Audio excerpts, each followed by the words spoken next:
Hola a todos y todas, estamos hoy aquí reunidos un grupo de amigos, de colegas, sobre todo de personas interesadas en la educación y particularmente en educación digital. La educación digital no es algo nuevo, no es un área nueva, pero eso sí es un área que cada vez va tomando mucha más relevancia y creemos que es muy importante empezar a trabajar y empezar a definir algunos conceptos que nos van a ayudar a utilizar la tecnología digital de una mejor manera para poder aprovecharla, sobre todo en educación, sobre todo en el aula, sobre todo en la escuela, a nivel directivo, a nivel docente, a nivel estudiantes. Y bueno, estamos aquí reunidos, como les decía, un grupo de amigos y colegas, gente que está muy interesada en este tema y que viene trabajando desde la investigación, desde la docencia, desde la ejecución o el uso de tecnología en el aula y en la escuela, ¿no? Está con nosotros Fernando Bolaños, está Lea Sumón, Vero Ugarte, Silvia Lavandera, Carlos Luna y Marina Muñoz. Hoy nos va a ayudar en la dinámica de la conversación. A ver, Lea ha preparado algo aquí. Vamos a ver qué sale. ¿Qué sale? Justamente, Marina, sale esta preocupación de, oye, qué buenas prácticas conocemos y podemos compartir para poder reflexionar sobre el uso específicamente de la inteligencia artificial en la educación. Y la primera pregunta es, ¿para qué? ¿Y para qué? ¿Qué aporta la IA a la educación? Mío. Ay, a ver. En su experiencia, sus buenas prácticas. O sea, hace 4 o 5 años cuando utilizábamos la IA, ¿podíamos hacer lo mismo que ahora? ¿Qué está aportando la IA en la educación? Yo creo que la IA, si se recuerdan cuando surgió el internet y empezaron los buscadores, cambió nuestra manera de abordar el conocimiento, etcétera, ¿no? Antes, yo soy de los que todavía hice mi investigación yendo a biblioteca, buscando, haciendo fichas, etcétera, ¿no? El hecho de que apareció internet y dio la posibilidad de decir, bueno, wow, pueden haber muchas fuentes, etcétera, y eso generó una serie de procesos cognitivos nuevos, ¿no? Yo creo que la IA es igual. La IA, si se entiende bien, digamos, asumimos todos los temas éticos, etcétera, se presenta como una herramienta nueva que te permite, digamos, para mí el mejor término es ese, co-crear con ayuda de herramientas de IA algo que antes no existía, ¿no? O sea, la IA es generativa, o sea, construye, ya no es solamente son piezas que se encuentran, sino construye conocimientos, ¿no? Pero requiere, y eso es para mí el dilema para los maestros, también para los estudiantes, el dilema de cómo de una manera tú te apropias de eso, cómo conduces y no dejas que eso, digamos, sea que no es un conocimiento por sí suelto, sino que yo le pongo el prompt, yo le pongo la búsqueda, yo definitivamente desde que se ha abierto esto, hay cosas que he hecho que no hacía antes, o sea, de verdad todavía estoy explorando, pero siento que hay procesos cognitivos que no había antes de que aparecieran estas herramientas de guía generativas. Y entonces, ¿qué le está aportando, no, estas herramientas a la educación como proceso? Yo creo que aporta agilidad también, rapidez. Yo no hablo de automatización en este sentido, porque creo que hay procesos cognitivos que se tienen que seguir desarrollando. Pero a mí me recuerda, igual que a Fernando le recuerda la internet, a la calculadora. Y cuando surgió la calculadora, nadie dejó de saber cómo hacer una integral, pero el proceso se agilizaba. Tú tenías que darle las pautas a la calculadora para llegar al resultado correcto. Y yo creo que estamos en algo así, cambió un poco la forma. Pasamos también por un tiempo de que no se sabía en los colegios si permitir o no permitir. Hoy nadie duda que la calculadora es una ayuda, ¿no? Y que no sustituye el que sepamos o no sumar, restar, multiplicar o dividir. Entonces yo creo que agilidad, que también nos reta a aportar un nuevo rol. ¿Cuál es nuestro rol como docentes o discentes ante un artefacto, por decirlo? Justo venía con Lea hablando de artefactos, en este caso tecnológico, que viene a retarnos. Yo ya no me imagino mi vida sin IA. La mía, ¿no? O sea, no hablemos de por qué en el aula, hablemos de por qué yo. Y yo creo que es un asistente maravilloso, que siento que mi tiempo, que voy más rápido, que llego con mayor velocidad y con mayor precisión a cosas que antes no llegaba. Entonces, bajo esa lógica, cuando los chicos sienten lo mismo, la pregunta no es ¿por qué lo dejaríamos? Es como, es obvio que tenemos que enseñarles a usarla, pero que está ahí, llegó y nada, ahí está, es el reto. Ahora, si ya llegó y la tienes que usar, porque hay también detractores, ¿no? Hay gente que dice, Claro. no la quiero usar, sé cómo usarla, pero no la quiero usar. Y entonces, ¿cómo se enseña eso? ¿Cómo se enseña a que te logre dar más agilidad, más precisión, más... ¿Cómo se enseña en su experiencia la IA a un grupo de estudiantes o a un grupo de docentes? ¿Es igual que la calculadora? Con muchos ejemplos, yo creo que con muchos ejemplos y viendo que la inversión de tiempo que uno tiene que hacer para preparar un buen prompt, para dar unas buenas instrucciones, va a traer un buen resultado, porque tendemos a usarla sin esa planificación. Y de que si ellos no ven que realmente vamos a tener un buen resultado, no están viendo el por qué tienen que invertir tanto tiempo en ello, ¿no? Probablemente hay un tema también de entender qué es la IA, ¿no? Esa es una herramienta generativa que anticipa, en función de muchísimos ejemplos, un resultado que creen que es el que tú quieres obtener. Y cuando no tienen la base, cometen estos alucinaciones, ¿no? Es más, en tu prompt deberías decirle, si no lo sabes, cuéntame que no lo sabes, para no meter la pata. Cuando uno sabe de dónde partió, porque la IA no se lo ha inventado, ha cogido datos, qué datos está usando, de dónde está sacando esa información y hasta dónde yo puedo confiar en la información que leía, por ser una información tal vez mayoritaria, la da por válida, muchas cosas, luego es entender primero la herramienta para saber cómo usarla, ¿no? Es algo que me lleva a pensar justo en lo que mencionaba Fernando del origen del Internet, ¿no? Porque cuando nace el Internet, no, cuando entra en boga y todo el mundo lo comienza a utilizar, el Internet se convierte en un espacio interesante porque es un espacio en donde prácticamente cualquiera que tenga acceso a las herramientas para conectarse a Internet puede dar su opinión, puede compartir información, errada o no. Y entonces uno entra a Internet y puede encontrar la opinión de muchas personas y luego está en uno decir, ok, esto sí, esto no, curar esa información, ¿no? Lo que estuvimos viendo la vez pasada con los cuidados de hacer una investigación con información de Internet. Sin embargo, y eso es algo que sí me parece crítico y importantísimo de revisar con estudiantes y con maestros. Los sistemas, los modelos de lenguaje, no estamos hablando de los modelos de lenguaje realmente, no funcionan así.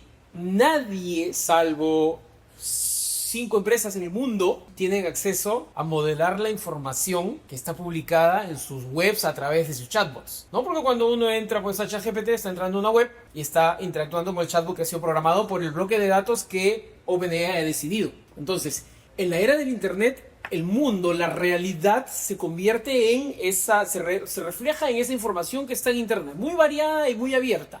Hoy día la realidad está reflejándose en ese bloque de datos que un grupo de gente ha decidido que es correcta o que debe ser curada, entre comillas, porque no está con lo que yo pienso, con lo que pido, lo que fuera. Cuando yo le pido que me haga un plan de clases o cuando yo le pido que me cuente la historia de una cierta cultura o qué sé yo, lo va a contar con esa mirada, con ese... A partir de esos datos. Exactamente. Y entonces la representación del mundo se hace muy chiquita y muy cejada. Yo sí creo que es el desafío en todo caso, hay ciertas actitudes, ciertas habilidades, ciertas competencias que la persona tiene que desarrollar que la IA no puede reemplazar, ¿no? Esa capacidad crítica es algo que también no se puede enseñar o la guía no te lo puede dar de por sí, ¿no? O sea, eso los maestros y el sistema escolar y los programas tienen que ayudar a impulsar. Entonces interesante lo que acaban de decir, o sea, desde trabajar en la explicabilidad, entender qué cosa es la IA, qué cosa es un LLM, qué son los datos, de dónde vienen, cómo se procesa, pero también han hablado de una serie de habilidades necesarias que tienen que ver con el sentido crítico, la curiosidad, ¿no? También la ética, ¿no? Entonces, un poco para aclarar esta pregunta, ¿no? De, oye, ¿cómo se desarrolla, ¿no? Esta literacidad con la IA? ¿Cómo la aprendemos a usar? ¿Cómo nos volvemos competentes, así como con la calculadora? Y que implica no solamente usar la herramienta, cómo hacer un buen prompt, los sesgos, cómo ser crítico, pero también ético. Y en esa ética, cómo alientar la curiosidad, ¿no? Esta cultura propia que te ayuda a crear. ¿Cómo sientes que se puede despertar la curiosidad agregándole fluidez en el uso de la IA para mejorar este deseo de indagar, de aprender de los niños? Mira, la verdad, yo te voy a ser súper honesta, y es una discusión que tenemos toda la vida. Yo no uso IA, ¿ya? Y no la uso. Estás los detractores. Yo soy de los detractores, sí, yo estoy en la mesa como detractora. Me cuesta sentir que delego mi pensamiento a una base de datos, ¿ok? Me cuesta mucho, no quiero. Yo así, ni siquiera para mí, yo no la uso. He entrado a ChatGPT creo que 2 veces en mi vida y ya. Entonces, pero sí creo, o sea, creo que es indispensable entenderlo. O sea, yo ya, si no la entiendo, ya soy del grupo que recuerdo que en la época de mi mamá cuando decías, préndeme el VHS, ¿no? Y tú decías, ay, ¿cómo no sabes? Son cosas que uno a veces ya no quiere aprender porque tiene una edad que ya no quiere aprender. Esa soy yo. Pero sí creo que es una oportunidad maravillosa de regresar a los conocimientos o a las habilidades básicas y transversales. O sea, la curiosidad y el pensamiento crítico no tienen nada que ver con la IA. La curiosidad y el pensamiento crítico y la capacidad y la ética y el darse cuenta en el tema de derechos de autor, qué cosas estoy utilizando que sí me corresponde o no, es totalmente transversal y va mucho más allá que la IA. Entonces, para mí la IA sería más un pretexto, porque es una tendencia, porque todo el mundo lo conoce, todo el mundo quiere estar ¿no? Para trabajar estas competencias a todo nivel. O sea, yo creo que va por ahí. Y estas competencias, ¿no? Necesarias, por ejemplo, Verónica, tú que te dedicas al tema de la lectoescritura, o sea, ¿cómo se relacionan con la IA y esta posibilidad de alentar la curiosidad y otras competencias, ¿no? Mira, yo creo que la IA es una herramienta, ¿no? Y el principio educativo y hacia dónde vamos va a usar, ojalá, esta herramienta, más o menos, dependerá de los contextos, dependerá de dónde estamos, qué queremos. Evidentemente, si estamos haciendo una actividad física, probablemente no la necesitemos, pues para nada, ¿no? Y en otros contextos será súper valiosa, pero por ejemplo comentábamos ese tema de hasta dónde va a ser necesaria la lectoescritura, ¿no? Y un poco pasará de moda la lectoescritura a raíz de la IA, y un poco la sensación es, va a pasar mucho tiempo antes que leer y escribir no sea una competencia esencial para enfrentarte con el mundo, incluida la IA. Para leer la IA, para escribirle a la IA y para cualquier otro contexto de comprensión, como la creatividad, ¿no? Y si no la tenemos, va a ser una herramienta subutilizada. ¿Quién tiene el dominio sobre esta tecnología y esta herramienta? Como en su momento comentábamos la calculadora, ¿no? Como en su momento, o sea, Platón estaba en contra de los libros. Le parecía pésimo porque el libro no era un interlocutor. Entonces estaba quitando la esencia del diálogo y le parecía pésimo, ¿no? Nos enteramos de eso gracias a que alguien escribió un libro. Pues, nos enteramos de este dilema que tenía con relación a la escritura. Entonces, claro, siempre existirá esta mirada de los riesgos. Y probablemente seguramente tenemos menos memoria que en la época de Platón. Ahora, ¿quién se acuerda de los números de teléfono desde que apareció un celular que tiene memoria, no? O sea, si registramos 3, 4 es mucho, antes nos sacamos 20. Entonces, claramente estamos cediendo espacios al aceptar la tecnología. Probablemente hay que poner en la balanza, ¿no? Y poder evaluar. Interesante. Mira, voy a sacar una pregunta bonus track para matizar ahí, ¿no? Claro, estamos hablando de que leer y escribir es una competencia transversal y ¿cómo incluimos a los padres en esta lucha? Porque, no sé, yo a veces escucho más que leer, que en una casa un niño le dice, Siri, hazme esto, Alexa, hazme lo otro, ¿no? O sea, y vamos delegando cosas. ¿Cómo incluimos a los padres en esta educación, en el desarrollo justamente de una fluidez en IA, con ética, con la curiosidad, con Tesalito Puripia? Ay, qué bonito, ¿cómo haríamos con los padres? Que lleguen a casa y le digan, Pepito, prende la luz. Alexa, Pepito, que se acuerde. Julito, lava los platos. Y a ver si responden igual. responden como Alexa. Yo creo que es un momento donde por primera vez la historia de la educación, al menos que conocemos, donde nos toca aprender a todos al mismo tiempo. Al docente, al papá, a la mamá, al estudiante, ¿no? Creo que son competencias y uso que quizás hasta el estudiante a veces va más adelantado que todo el resto. Entonces es una época donde tenemos también que estar con apertura y ser humildes porque no sabemos todo. Nos vamos a las escuelas, vamos a dejar a los padres en paz para no sufrir. ¿Cómo utilizamos la IA para generar experiencias de aprendizaje auténticas, desafiantes? ¿Qué hacemos en tiempos de tanta inmediatez? Uno tiene que primero conocer un poco más para pasar de ser un alfabetizado a ser un fluido, no tiene esta fluidez, que es un reto enorme dependiendo de la edad de tus estudiantes, dependiendo de lo que estés dictando, la competencia que quieras desarrollar. Pero nuevamente regresamos, es una herramienta. Sí. Y la herramienta no manda. ¿no?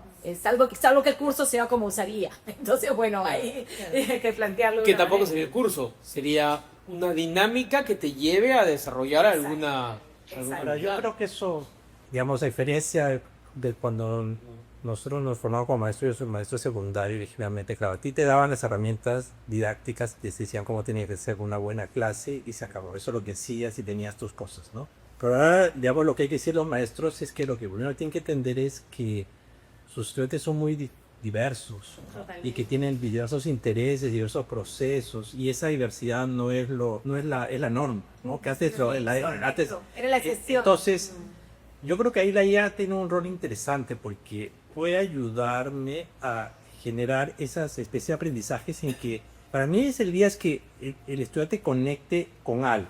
O sea, y no todos van a conectar con lo mismo, ¿no? Porque hay ciertos chicos que uno puede decir, sí, soy organizado, me gusta mi información, voy a buscar, voy a hacer.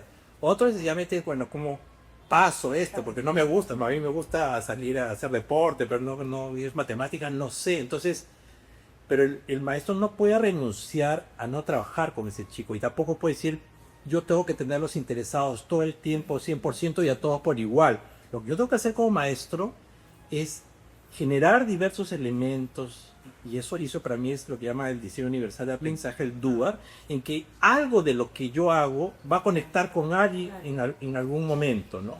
Alguien va a conectar con algo. O sea, este cuento que yo conté, esta infografía que yo preparé, esta actividad que yo hice, eso va a conectar con este grupo estudiante. Entonces, cuando yo tengo suficiente capacidad de diversidad, esto va a contar. Y eso, yo creo que la IA sí lo puede hacer, porque si no, el trabajo del maestro es lo que tú decías, ¿no? O sea, ¿cuánto me demoro a mí planificar una clase? Si me demoraba una clase tradicional, que tenía que tener todos sus pasos, me demoraba más. Y encima tengo que pensar en un montón de otras cosas, o sea, nunca termino hacer una cosa así. Y la IA sí te permite gamificar, que va a conectar con los chicos, te puede dar materiales específicos, te puede hacer infografías, que va a atender a algunos grupos que son visuales, te puede crear un pequeño podcast que lo voy a pasar. Entonces, eso para mí es una ventaja, por ejemplo, pero no resuelve, como repito, el punto de inicio, ¿no? O sea, si el maestro no tiene esta conciencia de la diversidad de sus estudiantes,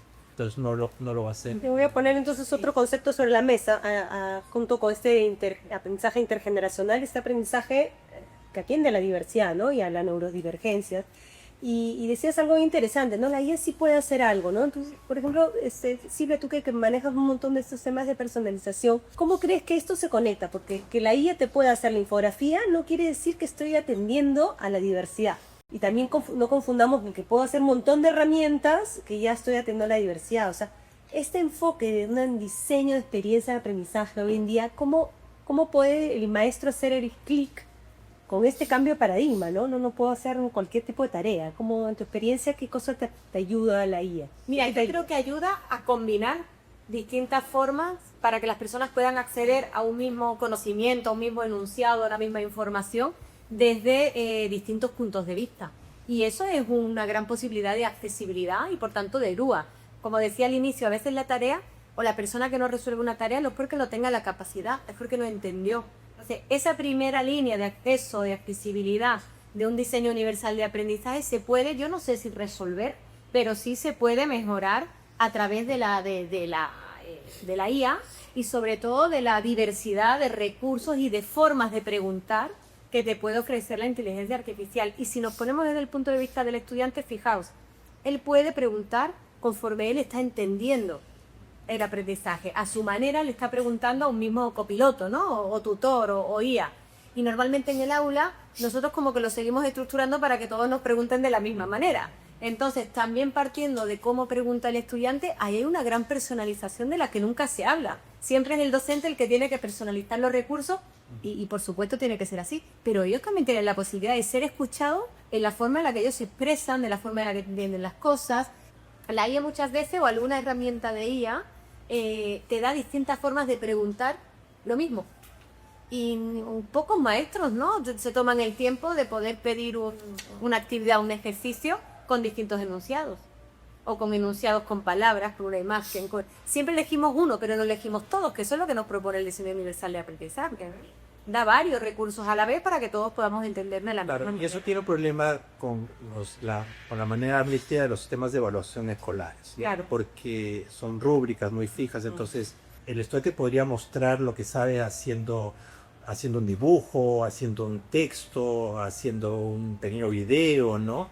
Pero claro, requiere un maestro que primero es abierto a eso, pero que tiene rúbricas, porque tampoco es que diferentes, pero rúbricas flexibles. Por ejemplo, lo importante es que diga, ok, lo importante es que aprenda, que exprese de la mejor manera. Con esto no significa que, o sea, un estudiante nunca tiene que ver un texto. Claro, tiene que aprender un texto, pero de repente su forma preferida de expresarse es a través de cosas orales o cosas artísticas, manuales. Entonces, pero parte de la dificultad o el reto para los docentes es eso, o sea, la evaluación tiende a tener rúbrica o tiene manera muy rígida, entonces por eso no se atreve a eso, ¿no? Pero ahí has dicho dos cosas interesantes. Mira, la persona que prefiere la parte oral o la parte escrita, la parte gráfica, yo creo que ahí, en cuanto a la evaluación, la apertura tiene que estar en posibilitar que el alumno elija cómo te quiere devolver aquello que tú le estás pidiendo, y eso hoy no se hace. Hay un único estándar, si nos vamos a la universidad, no sé, de informe, de proyecto, de lo que sea para todos. Entonces, eso es algo relativamente sencillo. Y con la rúbrica, justo con Lea hemos estado trabajando en un curso de rúbricas DUA, que yo creo que hay que empezar a enseñar a los docentes a hacer rúbricas DUA y a los estudiantes a entenderlo, ¿no? Y eso es bien interesante porque casi nunca lo tenemos en cuenta, y yo creo que es la mejor forma, fíjate, incluso sin tecnología, pero la mejor forma de empezar a construir rúbricas DUA, porque no sabemos, ¿no? Entonces, ¿cómo lo hago? O pienso que una rúbrica es cerrada, pero pueden ser flexibles. Bueno, y creo que has tocado un punto bien interesante, ¿no? En estas dos oportunidades han hecho, bueno, y el estudiante no es un agente pasivo que recibe y ya, ¿no? Y creo que eso es uno de los grandes retos de devolverle al estudiante esta agencia y decirle, oye, y no solamente al estudiante, a todos, porque uno de los grandes principios justamente para la inclusión de inteligencia artificial es que el diseño sea centrado en la persona. Y que sea la persona la responsable de hacerse cargo de las cosas que hace, que produce, ¿no? ¿Y qué tal si esto es una oportunidad justamente para que este estudiante se empodere y diga, oye, yo quiero aprender así y voy a justificar y esto va a ser mi rúbrica? Mira, le pedimos las rúbricas a los estudiantes, ¿no? ¿Cómo sería eso posible? Creo que hay también ciertas contradicciones en el sistema de punta a punta. Bueno, ya Ken Robinson hablaba de que la escuela destruye Creatividad. al estudiante básicamente, ¿no? Lo convierte en una cosa acartonada y luego decimos, no, los estudiantes tienen que ser creativos y qué sé, pero claro, luego llega a la universidad que les dice, piensa fuera de la caja, pero a la monografía no puedes hacer tu presentación en Canva, tienes que hacerlo de esta manera y bla, bla, bla, bla. A mi hijo lo hacían exponer su proyecto de electrónica interno, ¿no? O sea, Sí. ¿cuál es el sustento pedagógico de ponerle un terno a alguien que está hablando de un circuito? No tiene sentido. Entonces, o sea, seguimos hablando de que creativos y súper, ¿no? Pero encasillados también, porque luego en la empresa, o sea, a todo mundo le encanta cómo era Google, ¿no? Es súper libres. Y está chévere para ellos, no para mí. Mi empresa, me llegas a tal hora, sales a tal hora, marcas y tienes 45 minutos para comer y nada. Entonces, hay muchos discursos variados, contradictorios, que realmente no terminan de definirse y que marcan la forma en que se trabaja en la escuela. Incluso programas de escuela, no voy a mencionar, pero son 2 letras, que básicamente lo que hacen es adelantar las carreras universitarias a los últimos años de la escuela y los meten dentro de un esquema y en lugar de terminar de formar a personas pensadoras, casi que los encasillan, ¿sabes? Me estoy entendiendo mal. Pero creo que por ahí hay crisis. Carlos, has hablado de las tensiones del sistema educativo.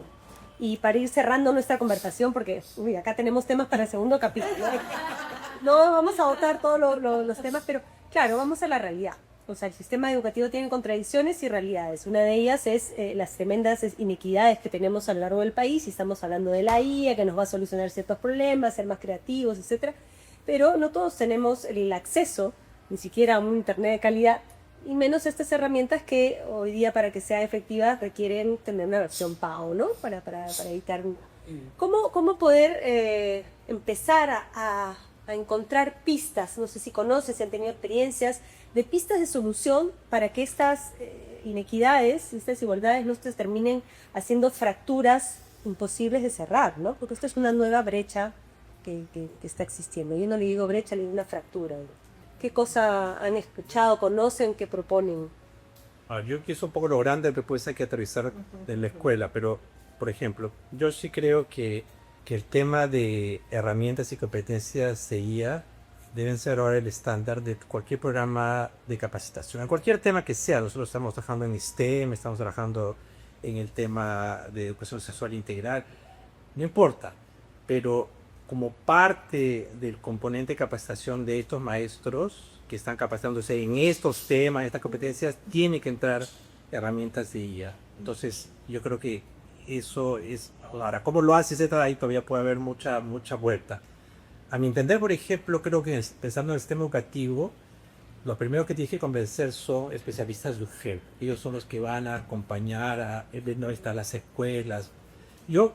Pero bueno, como digo, más allá de eso, lo que yo sí creo es que se necesita, ya sea a nivel de sistema educativo más grande, intermedio o a nivel escolar, siempre como un grupo impulso, un grupo que empuje eso, ¿no? Entonces, o sea, hablan esto de que para una organización, para introducir el tema, ya hay los champions, estos gente que es lo que desde temprano han hecho, siempre están, y tienen que tener un rol y tienes que asignarle un rol para que eso vaya.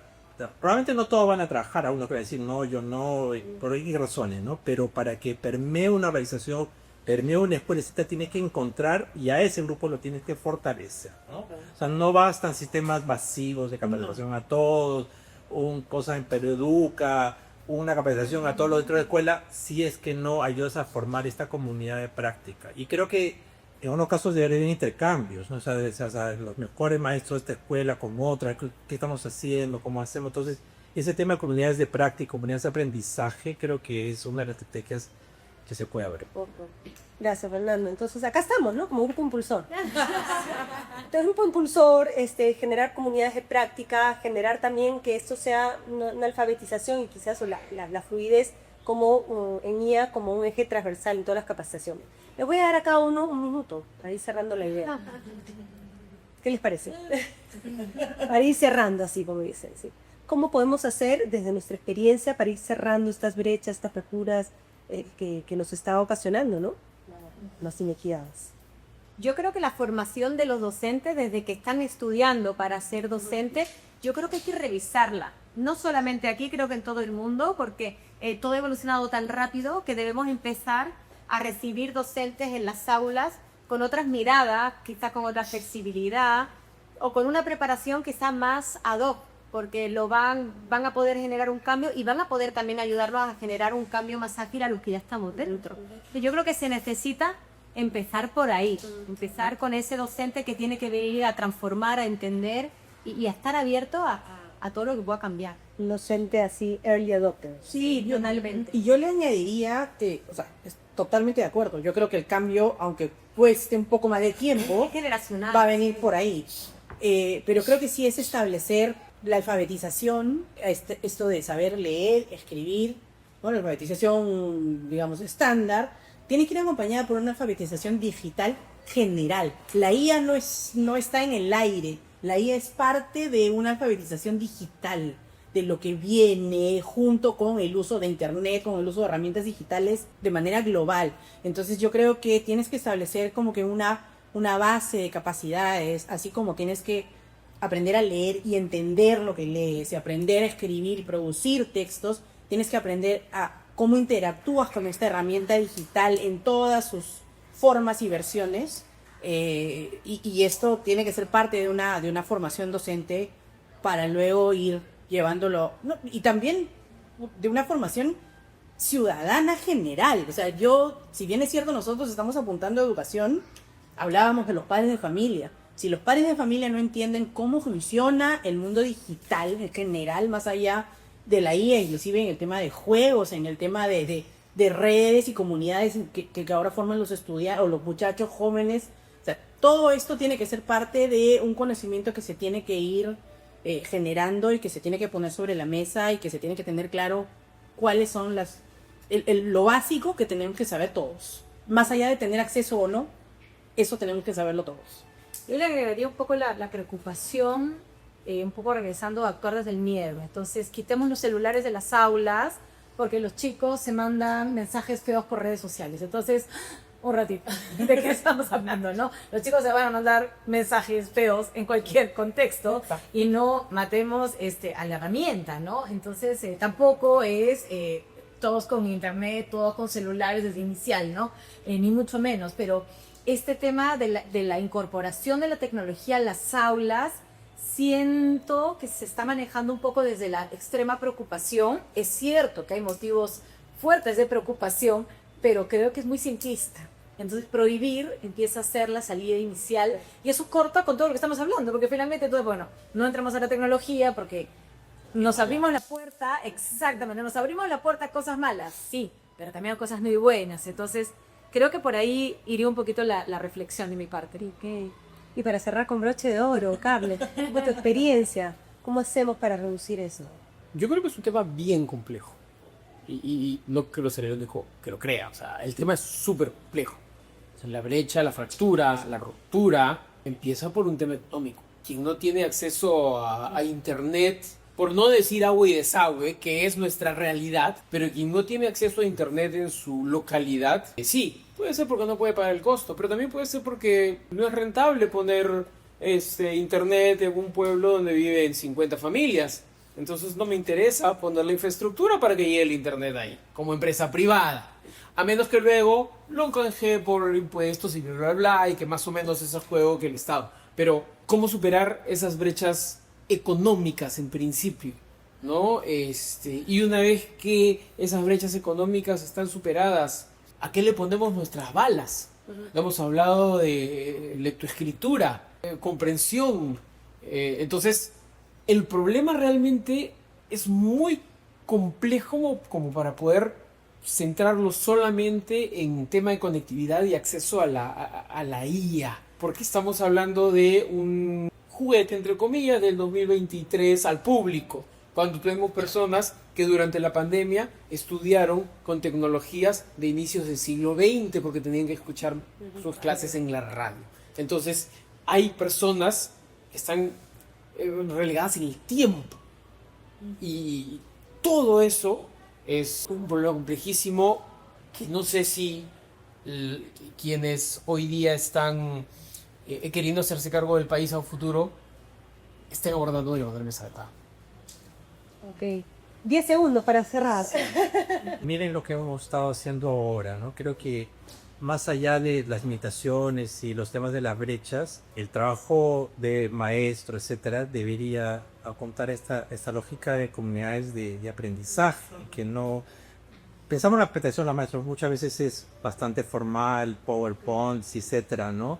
Pero no tenemos esta lógica de una comunidad que discute, esto que llaman conversaciones genuinas, o hacer que los docentes, etcétera, sean lo que Donald Trump decía, profesionales reflexivos, que no solamente están haciendo algo, sino que están pensando juntos, ¿por qué hacemos esto? ¿Por qué somos de esta manera? ¿No? La IA puede potenciar eso, pero de repente no hay IA, pero ya este espacio reflexivo puede abrir muchas cosas. Yo diría que eso es algo que tendríamos que empujar. Muchas gracias por sus reflexiones. Creo que hay que regresar a las bases, ¿no? Sí. A las bases del humano, a las bases de la formación inicial, a las bases de la ciudadanía, a las bases del porqué. Y seguiremos conversando, que esta no sea la primera ni la última de nuestras tertulias. Seguimos en educación digital. Gracias a Generación Tech por abrirnos el espacio, encantados. Al espacio Maker. ¿Ah? Un chora. ¿Un qué? Para los créditos, para los créditos.